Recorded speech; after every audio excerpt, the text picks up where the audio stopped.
আমার মেয়েটাকে বিয়ে দিয়ে এই মাতালটার সাথে কি যে ভুল করলাম, আমার মেয়ের জীবনটা পুরো যেন শেষ করে দিল।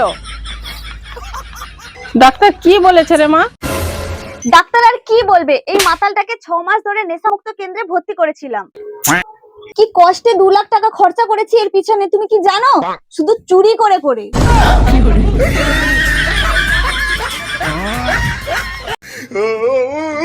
আরে এর জীবন বীমা কিছু করা আছে? জীবন বীমা আছে। তাহলে যা নিয়ে আয়। और अभी तो रुको, क्लाइमैक्स अभी बाकी। আরে বাহ, জীবন বীমাটা তো খুব ভালো। এখানে লেখা আছে মা, ও মরে গেলে 10 লাখ টাকা তুই পাবি। पैसा ही पैसा होगा। पैसा दासंगा पैसा मस्त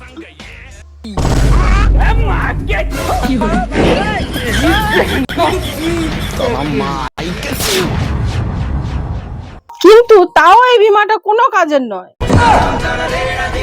কেন কি 2 মাস আগে এই বীমাটা ফেল হয়ে গেছে। আরে কুত্তার বাচ্চা, মেরে ফেলেছিস।